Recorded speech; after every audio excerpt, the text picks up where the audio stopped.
Hello, you guys. You guys are tuned into another episode of the Let's Be Honest podcast with your humble host, Big Bro Tone. And we're going to get right into it. J. Cole's album, Lord Have Mercy. J. Cole's album. Yo, that boy delivered all around the board. I want to take time to just appreciate.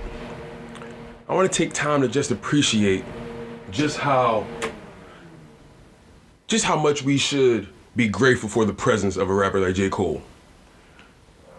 Now, let me explain what I mean. You got a rapper like J. Cole who is constantly trying to drill in our heads that we don't need to be as materialistic as we are as a people. We don't need to be as selfish as a people. We don't need to be obsessed with the thought of more. It's a disease. But J. Cole, in this album, he has, in my opinion, production-wise also, I think he's taken it to another level. Now, some would probably say, oh, this isn't J. Cole's best lyrical performance. Okay, to each his own. Some people would probably say, hey, damn, this album is nowhere near as good as, Born Sinner or 2014 Forest Hills Drives, or some people could even say, oh, it's not as good as his mixtapes, not as hard as his mixtapes. Yeah, well, stop comparing other people's projects to their last projects.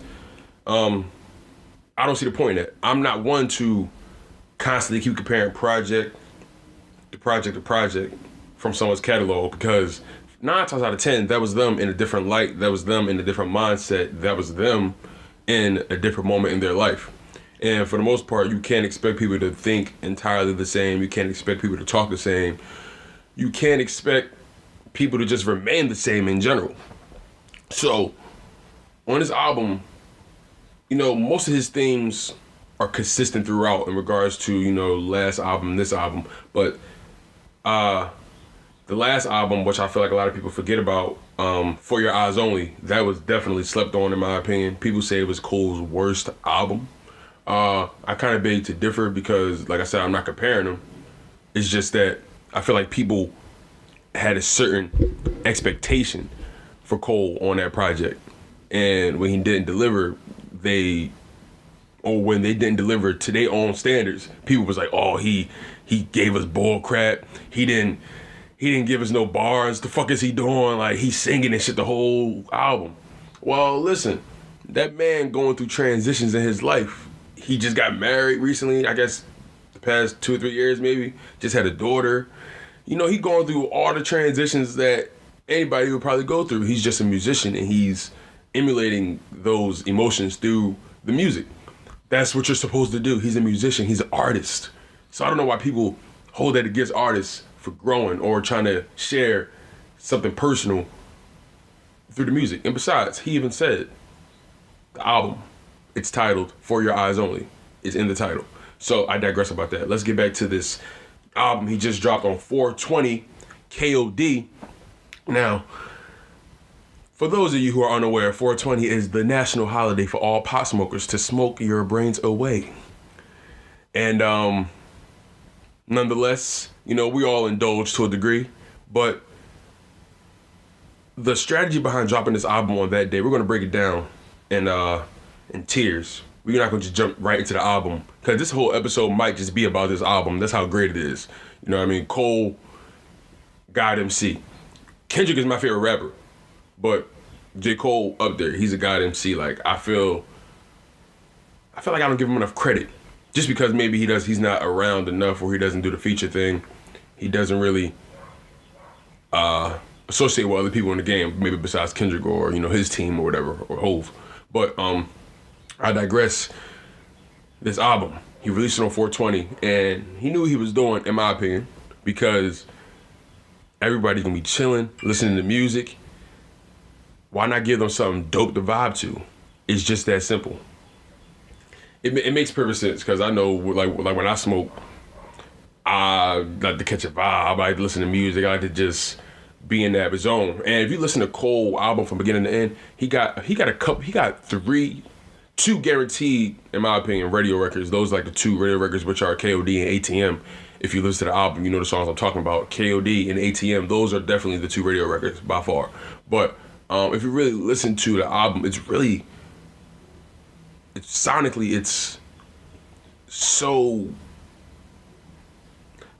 it does the ear so much justice. When you think about records like Photograph, when Cole gets in his singing bag, I don't even know your name. He get his bag, and like the production behind it, it frames his voice so well, and it has like this electric guitar that appears in the record. It's like ding ding ding.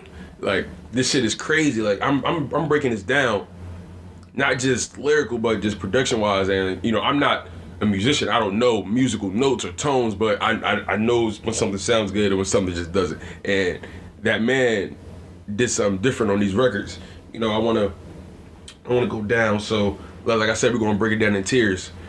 So as we talked about the actual date where he released it on 420, which was that was planned. Let's be honest, that was 100% planned.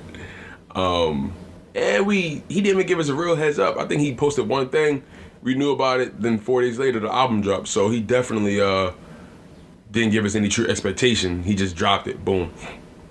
But yeah, the title of the album is KOD. Now, I ain't gonna lie, when I first saw KOD, I was like, King of Diamonds.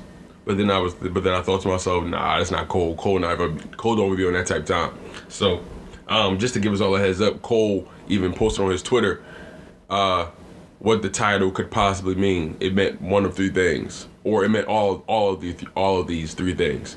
But he left the rest of the album up to the listener to figure it out for themselves. So, KOD, Kids on Drugs. KOD, Kill Our Demons. KOD, King Overdosed. So, when you think about, like, I'm trying to.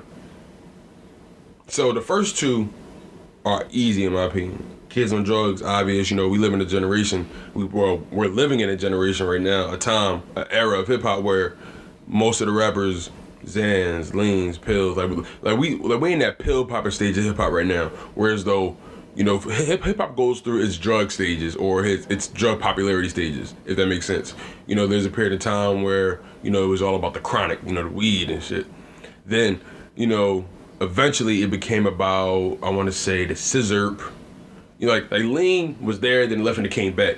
It was about the scissor, back in the day when ATL still killing shit, but in particular, early 2000s, that was when the South really was like putting that work in heavy. Still are to this day, by the way.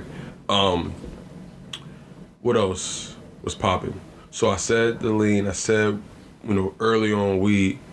Yeah, it's just like Zans and Perkies. That's what's popping now. Oh, Molly. That was the bitch. Molly was what was popping. Like I said, hip hop goes through its eras or time frames of what drugs are the most popular. I don't think people really popping Molly no more. Well, they're not saying it in their music, so. But yeah, we in the pill popping stage. We in the age full of fiends. J. Cole not having that, and J. Cole clearly is he see the effect it's having on the youth. He see the effect it's having on the music itself. Now me, I'll be honest, like, is a perfect. You gotta have that balance of righteousness and ratchetness, as Charlamagne the God would say. You gotta have that balance. Now, I love my conscious music, and I'm always gonna love my conscious music more than anything. But and every now and again, you like some ignorant ass shit in your airwaves. But you gotta have a balance. You can't let that shit overtake everything. So J. Cole noticing the climate we in. These kids popping mad pills. You know what I mean? He even later on in the album, people say he came at certain artists like Lil Pump and Smoke Perp. You know what I mean? Because they some of the youngest guys out here killing it, and they definitely promote that Xan, Perky, lean shit. Like that's what they get into. I mean, my man name is Smoke Perk, but like I said, that's neither here nor there. So Kids on Drugs, boom. Kill Our Demons, I think that might be my favorite one, like my favorite title or title description or whatever, just for the simple fact that we all got these demons that we don't want to face. We all got things that come with us that we're really not trying to, face the music on. But in all reality, at some point, it's going to, what's done in the dark comes to the light. Like like J. Cole said on the album. What's done in the dark would always find a way to shine. Come on, man. I get the bag what I want. Shit. That shit just a vibe all the way through. If anybody try to tell me otherwise, I might have to check you. The boy is a god MC by far. No questions asked. Kill Our Demons. That's like how many of us really face our demons head on. Now some people say, oh yeah, I always face my demons. I'm always, trying to better myself or whatever. But what I mean is looking in the mirror, saying out loud to yourself what your flaws are, or not even your flaws, saying out loud to yourself what has been your constant setbacks in your whole life. He got songs that shares that same sentiment. In the intro, the intro describes the overall theme of the album, right? So, in the intro, there's a woman's voice pretty much saying, like, a newborn baby, when they're happy, they smile, they laugh. When they're sad, they cry. So, he's saying, like, in life, there's many sadness. There's much sadness in life. How you deal with that pain, how you deal with that sadness, choose wisely. And that's the overall theme of the album. Choose wisely. How you deal with pain, how you deal with pleasure, how you deal with anything and above. The dude is really out there, and he's able to really put himself in. He's able to put himself in the mindset of different people. He's able to put his mindset. He's able to put himself in the mindset of a whole nother individual that's not even in his lifestyle. Like the ability to channel another person's journey, another person's path, another person's pain and pleasure and demons or whatever. That's a unique talent that shows empathy, the ability to see or understand how someone's feeling. You know what I mean? That's heavy to me. A lot of us feel like we're alone in regards to our demons, but no, we're not. We all got the same situations. We all deal with everything. It's just levels to it. That's all. Damn. I ain't gonna hold you. This is some good ass water. I'm not even promoting this, but Life Water. I do fuck with Life Water. Not even just because of the water. I ain't gonna hold you. The cover art on these bottles be dope as hell. Like, I ain't gonna hold you. It's some of the best cover art I've seen on any beverage, except for like Brisk. Like the Brisk bottles do their thing with their art. I think they outsource for their art. But I digress. Cool. So let's think. So I'm gonna talk about a few tracks in particular. I mentioned Photograph. I mentioned like songs like KOD and ATM. But the unique thing about Photograph, here's the thing. The thing about Photograph is that song entirely describes the way we form relationships on a daily basis. You know what I mean? It's actually one of, like, he exposes us in a way. Not that, we don't already know what he's saying, but like the way he puts it, things are always better understood through music. People are just we're just creatures like that. Like we're just those type of creatures. We just, if things got a tune or a hook or whatever, for some reason we grasp it much easier than reading it on paper or what have you. But on Photograph, he talks about falling in love with a woman he's pretty much never met.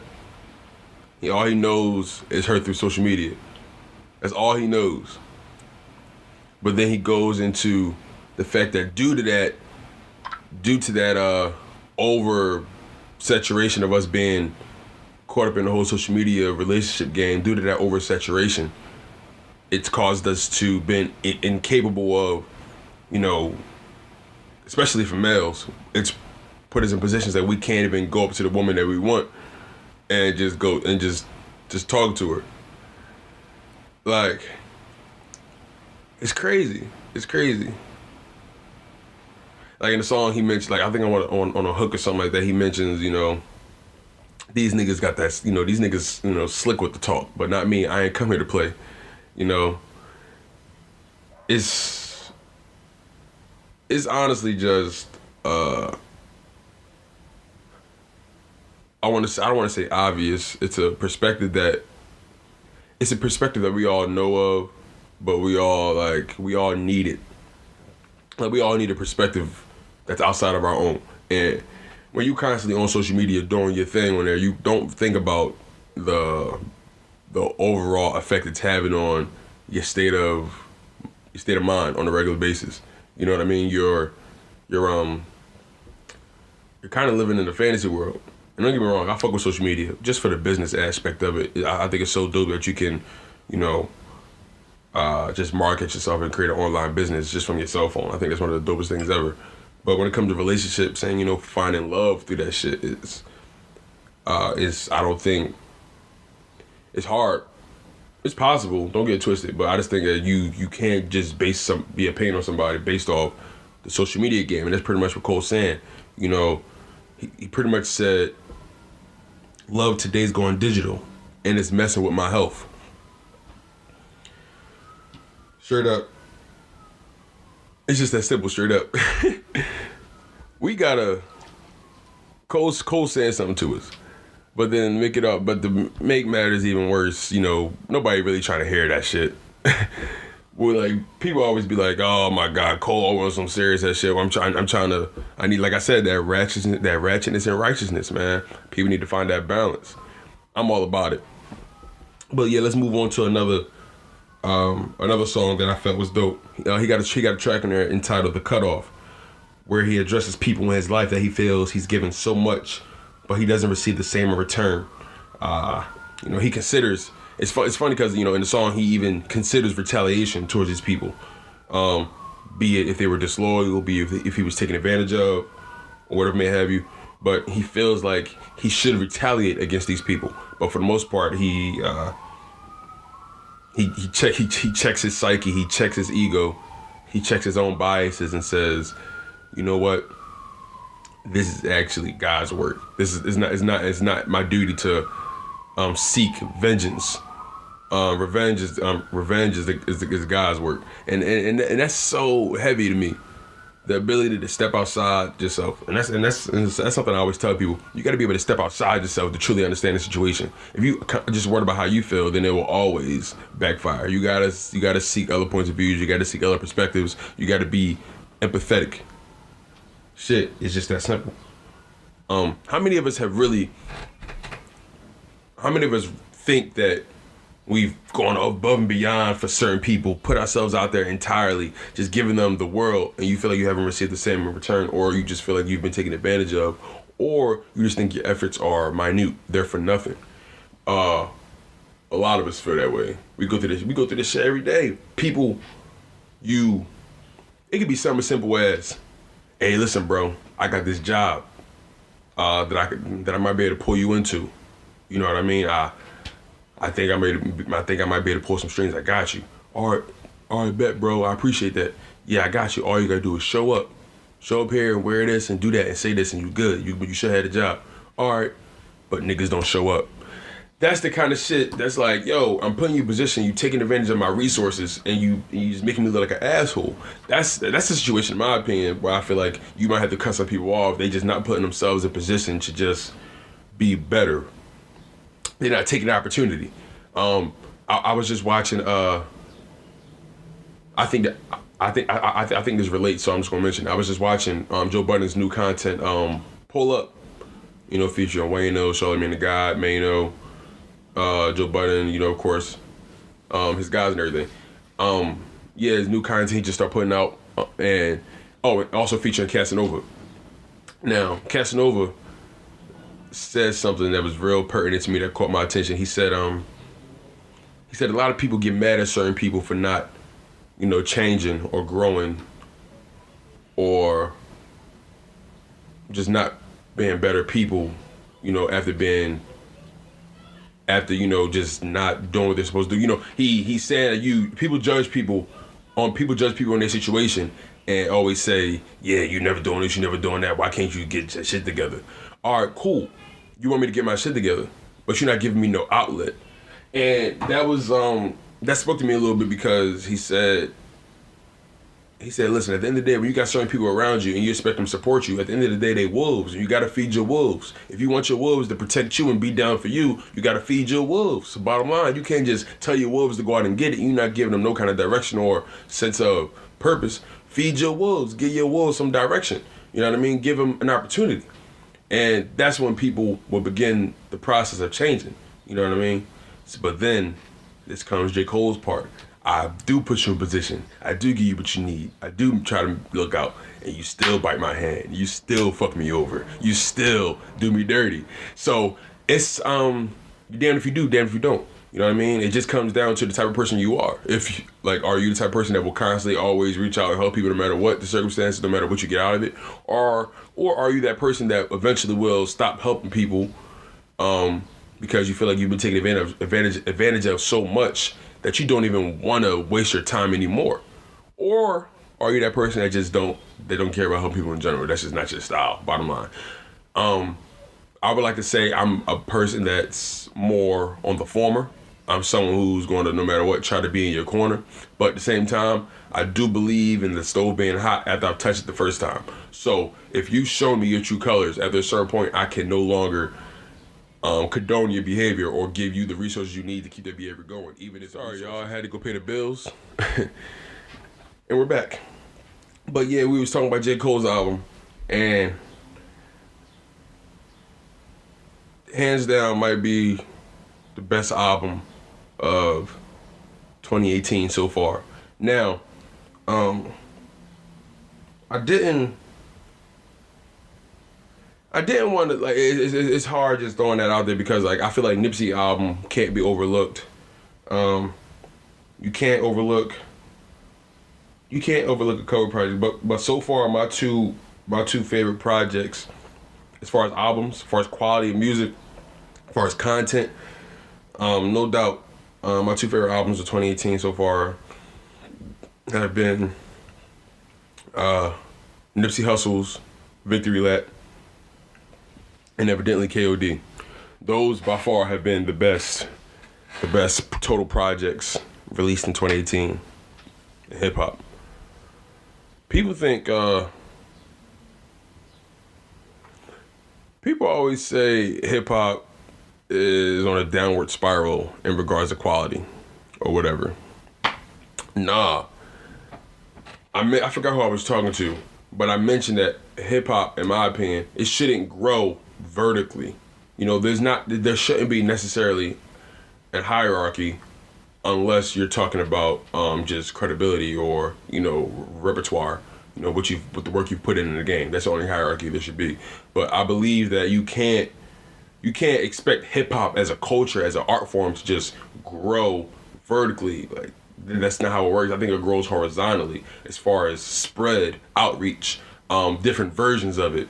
You can't just try to pigeonhole hip hop into this one style, this one sound. You know what I mean? The sound of hip hop will always change. The sound of hip hop will always grow and evolve. That's something you cannot dispute or deny. But I guess when you think about it in J. Cole's eyes, it's not necessarily the quality, it's the content. People can be just as creative and unique with their sounds, but I think he's talking about just the fact that we got kids on drugs out here that's really believing this shit and believing it's the way. On tracks, he on the last track he came at Lil Pump. You know what I mean? He never mentioned his name, but he kept it real. He said, "Hey, listen, I understand, you doing your thing right now, but understand that your fans do grow up. Your fans outgrow you, and you need to grow with them. You need to you basically need to just evolve. It's just that simple." But most rappers don't, most these young cats don't see it that way, And Lil Pump, he irritated me for the simple fact that he keep trying to throw this teenage 17-year-old card. Every time somebody come at him about some slick shit, he always say, "Oh, you dissing a 17-year-old dog? You weird." That's first of all, you in the hip hop game, you rapping, you fucking all these old heads, like, and you dealing with all these grown ass men in the rap game, nigga. You not no kid no more. You know what I mean? Like, they didn't treat Bow Wow like no kid for real. That boy was dealing, like, they still expect him, they still telling Bow Wow to grow up still. Like, that man was no, that man was no kid dealing with those situations. That man was in the rap game since he was like 6 or 7, since a young boy, and he had to grow up in the moment. Like, that's crazy. So, it's, these young guys, I feel like they coming in and they're not forced to grow. They're being pandered to. They surrounded by a bunch of yes men saying, "Yo, keep doing what you doing, bro. Fuck all them niggas. Like, fuck anybody that feels different about what we're doing." All right, cool. I understand what you're saying. You don't want nobody to knock off your momentum, but regardless, you should always be willing to take ear to somebody that's trying to spit real game to you. And J. Cole wasn't even dissing him for real. I wouldn't even call it a diss. I would call it a I would say he addressed him. I would say he gave his subtle opinion on the state of affairs in hip hop. I would say he was just schooling him, giving young boy some game. Bottom line, that's what I think it is. I don't take it as nothing more than that. Some people say, "Oh, he dissed him, came from my man Pump." At all the hip hop shows, they keep saying, "Fuck J. Cole, fuck J. Cole." Y'all can look it up. The videos is out there. They keep saying this, and it's weird to me that this goes to show you the cult following that some of these young hip hop acts have. It runs so deep that it goes beyond the music. That's cool, but at some point, when do we gotta wake up and say right is right and wrong is wrong? And who is J. Cole to say the ball is living foul? But who is Lil Pump to say that J. Cole don't know what he's talking about? Because he's been around in the game for much longer. He's seen the pitfalls that people fall into. You know what I mean? It's he, like I said, I just think it was, somebody that was just trying to spit game to one of the young boys. But of course the young boys take it personal. Lil Pump even put out a little video saying, "Man, you coming at a 17-year-old, you weird, cuz, da da da. I can't stand that shit. Stop doing that. Stop it, Lil Pump, stop it. You're an adult now. You're not Lil Pump no more, you Pump, nigga." Like, that shit is just a done deal. Right. I want to look up some of the lyrics in particular that people claim. It was funny actually because Cole, I feel like Cole was trying to be a little passive aggressive or was trying to be a little condescending to Lil Pump a little bit, patronizing him a little bit. He gonna say, what he said? He said, "I'm fucking with your funky little rap name." Like, that's some old head shit to say. But the dude, this line, I feel like it should have struck a nerve with anybody. My man says, "Congrats, cause you made it at your mama house. I hope you're making enough to buy your mama house." Some shit like that. He said, "I hope you're making enough to buy your mom house." He just spitting real game. Any game that an old head would spit to the youngins, but I go back to Joe Budden's content pull up featuring Casanova, Wayno, and Charlamagne the God. He said that these young boys, you can't even school them these days because you got to show them. You got to lead. You got to lead by example. A lot of these young boys don't believe you until you show them, not just tell them. Like people say, you ain't gonna believe me till I tell you. Like, it's like, you ain't gonna believe me. Today, it's you ain't gonna believe me until I show you. You know what I mean? People need to see the change, or people need to see the growth in order to believe you. These young boys, you can't just tell these young boys to stop trapping. You can't just tell these young boys to stop doing whatever they're doing, because you got to show them. Not saying that J. Cole clearly, he's shown throughout his career that, how to be a stand-up guy. You know what I mean? But for the most part, J. Cole not with Lil Pump every day. They not in each other's camps. So it's not gonna really resonate with somebody like Lil Pump. Somebody that's, making millions, And I don't know if he's signed yet. I think he's still independent. He got out of that deal. I don't know.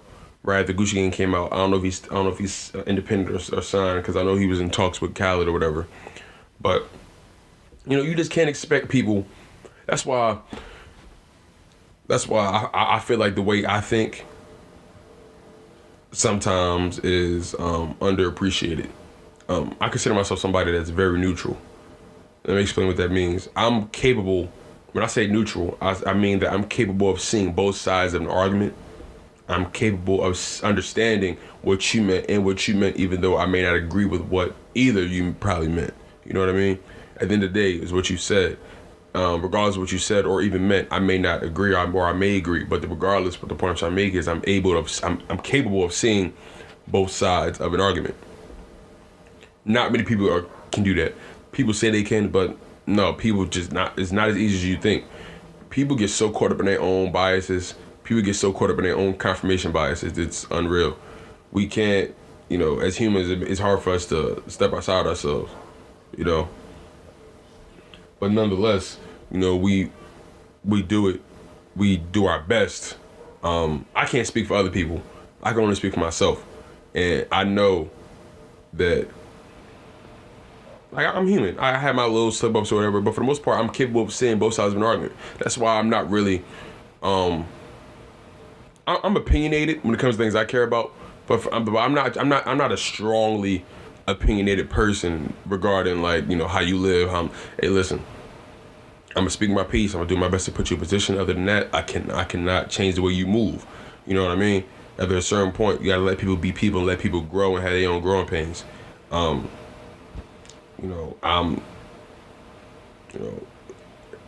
Cole blessed us with this album. This is a blessing in the sky. I feel like this album was necessary for hip hop. He got other songs on there that I really gravitate towards. I could really go all day talk about this. Brackets. Ooh, Brackets. Brackets is a dope track too. Can't overlook that. Just for the simple fact that in Brackets he talked about how the government he feel like he don't see the results of all the taxes we pay as black people. You know what I mean? It's just like and I agree. We pay all this money in taxes and whatnot, but we got problems with schools not having the resources they need, teachers not getting compensated the way they should be getting compensated. We claim we're so much about the youth as a country, but we're about a certain section of the youth. We're about the privileged youth. We're about the Caucasian youth. If it's not about them, they don't matter. Feed these school districts in the hood the resources they need. Give them what they need.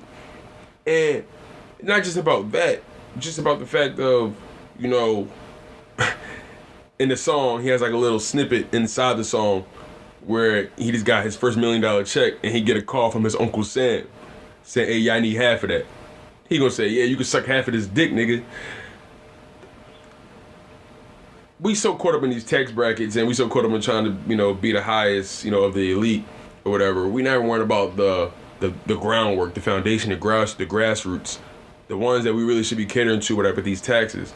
The kids, the money needs to, circulate back into these schools, for the youth, the public schools. It's not enough resources. It's really that simple. Let's be honest. I'm in Philly, and the Philadelphia school district is bleak in regards to resources.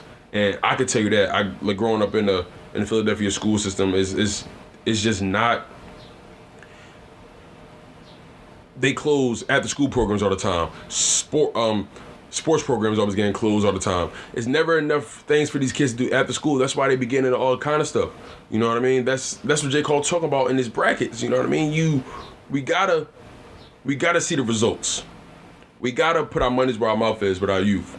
We got to put these kids in positions to be successful. We can't put pressure on them to change their lives or make better decisions if we're not giving them outlets to make the better decisions. We're not giving them outlets to be creative or figure out who they are or what they want to be. It's not cool. So I understand what Cole talking about. Brackets is it's, like I said, this whole album has a bunch of silver linings, a bunch of jewels that is so pertinent to the way life and the state of hip hop, you know, and where we are now. It's crazy. Like this album was right on time. You think about it. You think about the state of hip hop, and you know it's these artists. You think your favorite artist has got it going on. You think your favorite artist is balling, but wait till Uncle Sam hit. Keep touring, like he said. Keep touring. That's where the real money at in hip hop. Keep doing what you got to do, because for the most part, you're not seeing the residuals from the music you make. Keep touring. That's the best way you're gonna see the results of the fruits of your labor. Keep touring. Keep touring. That's where all the money at. Keep doing your appearances, your shows, or whatnot. You gotta keep doing what you're doing. But yeah, brackets. We seek more, and there's never no end to it. We should, in all honesty, we should really seek altruism. We should seek to help other people, put other people in positions of power and success. You feel what I'm saying? That's the true gift. You know what I mean? That's the right thing to do. Shit. Another song I want to talk about before I get out of here. I want to talk about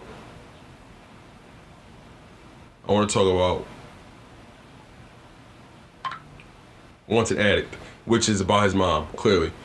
He mentions how his mom, he sees the pain his mom went through and goes on a constant basis of him trying to be there for her, but it's a hindrance on his growth as a man, as a person, trying to constantly be there for your mom, listen to her vent, listen to all the things she's going through, but it's not really helping anybody. It's really hurting both sides.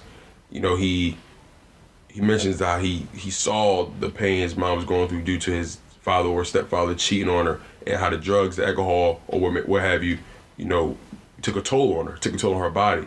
And he thought going to college, you know, he'd be able to get away from all that pain, all that anguish. He thought things would change, but nothing changed.